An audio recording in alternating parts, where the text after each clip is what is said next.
Rome, figée par le coronavirus, voilà la place Saint-Pierre, vide, contrôlée par la police. Ces photos nous ont été envoyées par une correspondante résidant dans la capitale italienne. Toutes les activités commerciales sont fermées, y compris par exemple la plus connue, la plus touristique, l'emblème de Rome, la place Navone.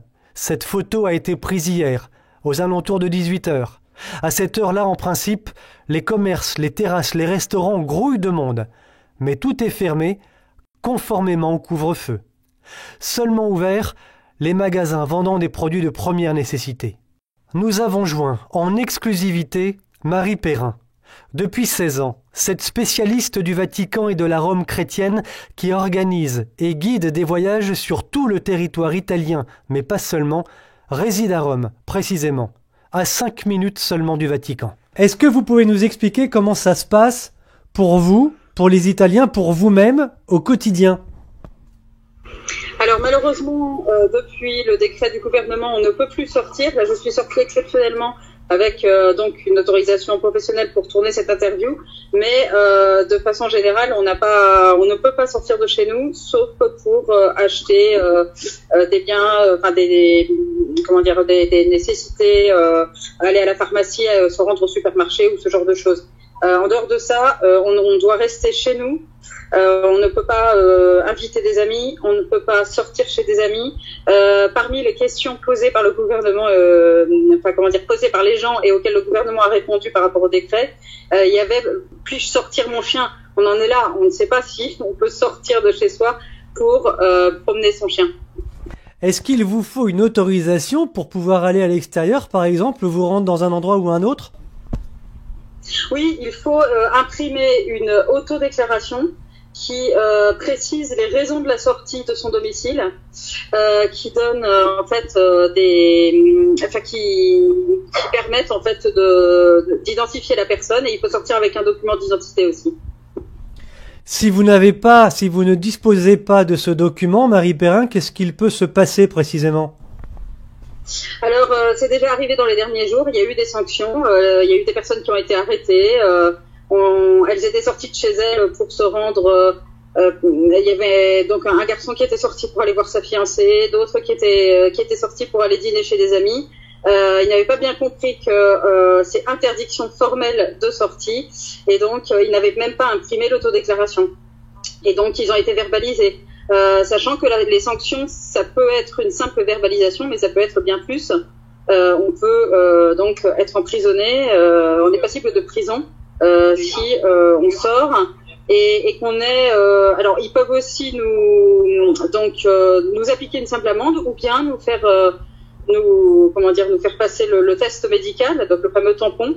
Si jamais on est positif au tampon, on peut même être passible de prison. Dans quel état d'esprit sont les gens que vous rencontrez, les amis avec lesquels vous pouvez échanger ? Alors l'état d'esprit, on est stupéfait. On ne s'attendait absolument pas à passer en zone rouge, que tout le territoire national passe en zone rouge. Donc on est abasourdi. L'état d'esprit pour nous catholiques, puisque on a eu l'interdiction, la suppression des messes, pour nous catholiques, ça a été une annonce particulièrement douloureuse. C'est l'élément le plus important de notre vie, et on n'a plus donc de contact. Le Vatican est fermé. Vous voyez le Vatican derrière moi, la place Saint-Pierre, le Vatican est fermé. On n'a plus de possibilité d'assister à la messe. Les messes sont supprimées sous peine de sanction. Et donc, on peut se rendre dans les églises, mais il faut avoir la fameuse autodéclaration, et il faut avoir une raison suffisante pour s'y rendre. Donc, pour nous, c'est très douloureux. On est abasourdi, on vit chez nous, confiné, un peu entre la peur et l'absence de contact avec nos proches. Les Italiens sont comment précisément ? Ils sont calmes, ils sont angoissés, ils sont dans quel état d'esprit ? Alors ça dépend en fait, ils sont très partagés, mais de façon générale, ils ont enfin compris qu'effectivement il ne fallait pas sortir, parce que c'est vrai qu'il y a eu un moment où où comment dire, le gouvernement avait émis des simples recommandations et donc les gens sortaient. Il y avait encore une vie sociale. Bon, ça fait déjà quelques semaines qu'on ne s'embrasse plus, qu'on ne se serre plus la main, on se salue de loin. Certains ont plaisanté en disant le salut romain est à nouveau de mise. Voilà, donc en fait c'est vrai que on n'a plus tellement enfin comment dire, on a des contacts très très limités. Est-ce que les Italiens, Marie Perrin, est-ce que les Italiens et vous-même se sont rués vers les hypermarchés ou pas du tout? Pardon, Armel, j'ai mal entendu votre question. Il y a 2 touristes qui viennent de passer. Il y a ça quand même. Est-ce que les Italiens se sont rués vers les grandes surfaces pour faire des réserves? Oui. Alors il y a eu déjà il y a une dizaine de jours, il y a eu une peur par rapport à ça, par rapport à l'approvisionnement.